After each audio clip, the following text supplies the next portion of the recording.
Class 2nd, chapter 13, the moon and the stars. The moon. When the sun sets at night, the moon appear in the sky. जब रात को sunset हो जाता है तो moon appear हो जाता है. The moon does not have its own light. Moon की अपनी कोई लाइट नहीं होती. It only reflect the light of sun. यह सन की लाइट को ही रिफ्लेक्ट करता है.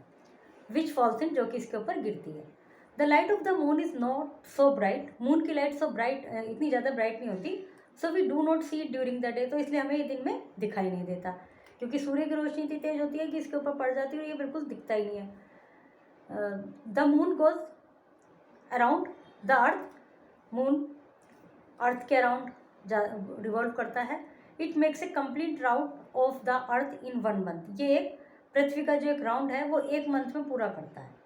The moon change it shape. Moon की शेप चेंज होती रहती है. For some day only a portion of the moon is visible.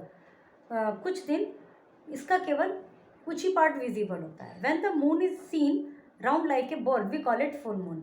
जब मून पूरा दिखाई देता है बॉल की तरह तो हम इसको फुल मून कहते हैं. After full moon the moon begins to diminish by day. Full moon के बाद मून डे बाय डे धीरे धीरे घटता चला जाता है. The moon begins to hide itself behind the earth. अब मून अपने आप को पृथ्वी के पीछे छुपाना शुरू कर देता है. कैसे छुपाना शुरू कर देता है? पृथ्वी तो अपने ऐसे ऐसे घूम रही है, ऐसे ऐसे सन के, लेकिन मून उसके चारों अराउंड घूम रहा है, तो इसलिए कुछ हिस्सा छिपना शुरू हो जाता है. The hidden portion of the moon does not get light from the sun. जो हिडन पोर्शन है वो उसको सूर्य की लाइट नहीं मिलती. So it does not shine. तो इसलिए वो नहीं शाइन करता. And become invisible. और इनविजिबल हो जाता है. When the whole of the moon is hidden behind that, जब पूरा मून पृथ्वी के पीछे छुप जाता है, it does not shine. तो ये नहीं शाइन करता. and nights become dark. और रातें अंधेरी हो जाती हैं. when there is no moon in the sky, it is called no moon day. जब नहीं चंद्रमा नहीं होता तो इसको no moon day कहा जाता है और हिंदी में इसको अमावस की रात कहते हैं. no moon comes after 14 days of the full moon. जब फुल मून है उसके बाद धीरे धीरे घटना शुरू हो जाएगा. तो जो 14th डे हुआ उस दिन मून नहीं आएगा. New moon is like a बो. न्यू जो नया मून होता है जब स्टार्टिंग 14 दिन के बाद फिर नेक्स्ट डे 15वें दिन जो आना शुरू होता है बो की तरह होता है. It is seen on the next day after the no moon. No moon के नेक्स्ट डे दिखाई दे जाता है. All these different shape of moon are called phases of moon. ये जो डिफरेंट शेप है मून की ये फेजेस ऑफ मून कहलाते हैं. The moon has no air और वाटर. मून पर एयर नहीं है, वाटर नहीं है. They are on rocks, mountain and dust everywhere. वहाँ पर चारों ओर रॉक्स है, माउंटेन है, डस्ट है. The surface of the moon is very rough. Moon की सरफेस बहुत रफ है. Life is not possible on the moon. Moon पर लाइफ पॉसिबल नहीं है. The stars. We see the stars twinkling in the sky. हम sky में stars को twinkling करते हुए देखते हैं. The star are glowing bodies. वे ग्लोइंग बॉडीज है, चमकती हुई हैं. They are very hot and very weak. वे बहुत हॉट हैं और बहुत बिग हैं. They do not move. वे मूव नहीं करती. जैसे ये सन भी एक स्टार है जो कि बड़ा ग्रह, हमने पढ़ा था फर्स्ट लाइन में. सन इज़ द बिग स्फीयर. तो वो स्टार है, प्लेनेट नहीं है. और प्लेनेट ये सब 8 हैं, जो अर्थ है, मार्स है, वीनस है, ये सब प्लेनेट है. तो जो स्टार्स हैं वो अपनी जगह पर फिक्स होते हैं. जैसे स्टार फिक्स है वैसे ही सन भी फिक्स है और स्टार्स भी फिक्स हैं जो हमें दिखाई देता है चमकते हुए, टिमटिमाते हुए. The star are very far away from us. जो स्टार्स हैं वो बहुत दूर हैं हमसे. The light of the stars reaches us in several year. उनकी जो लाइट है हम तक कई सालों में पहुंचती है. सन की लाइट को पहुंचने में कितना समय लगता है? 8 minute. Now you can imagine how far the star are from us. इस प्रकार हम देख सकते हैं कि वे हमसे कितनी दूर है, कि हमें कितने छोटे दिखते हैं. सन भी दूर है. सन की दूरी लिखी थी 149 मिलियन किलोमीटर्स. लेकिन ये और भी दूर है क्योंकि तो और भी छोटे दिखते हैं.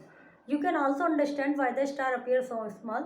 The light of the star that reaches us is very dim in the day time. जो इसलिए अब हम देख सकते हैं कि भाई इतने छोटे क्यों दिखते हैं. और उनकी जो लाइट अपीयर होती है डे टाइम में वो बहुत डिम होती है. तो दूर है और उसको पहुंचने में समय लगता है. वैसे दूर है इसलिए समय लगता है हम तक पहुंचने में.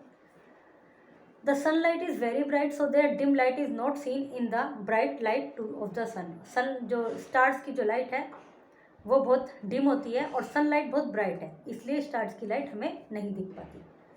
That is why we do not see them during the day. इसलिए हम उनको नहीं देख पाते दिन में. रात में तो फिर भी चमकते हैं वो. That's why the moon is the brightest object in the sky at night. It is round like a ball. It revolves around the earth. It does not have light of its own. It shines with the light of the sun. The phase of moon change day by day. The stars are very big glowing hot bodies. Most of stars are 1,000 times bigger than the sun. The stars are very far away from us. Moon, nearest neighbor of earth in space. Nearest neighbor है अर्थ का space में. Star, twinkling bodies in the sky at night. Twinkling bodies हैं रात में जो दिखती हैं. Moon is the nearest neighbour of. Moon किसका नियरेस्ट नेबर है? सही ऑप्शन को टिक करना है.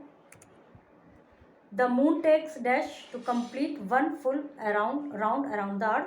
Stars are very dash. Fill in the blanks, true and false. A new moon is seen on the next day after the no moon. नया चंद्रमा no moon के next day दिखता है. Moon is smaller than the earth. Moon चंद्रमा से छोटा है. We do not see star during the day. हमें स्टार दिन में नहीं दिखाई देते. The moon does not have its own light. Moon की अपनी लाइट नहीं होती. Why do star appear so small. Star इतने छोटे क्यों दिखते हैं? When do we see the moon. हमें मून कब दिखता है? What are star. स्टार क्या है? Does the moon revolve around the earth. क्या मून अर्थ के रिवॉल्व करता है? मैच कीजिए. Okay, chapter is completed.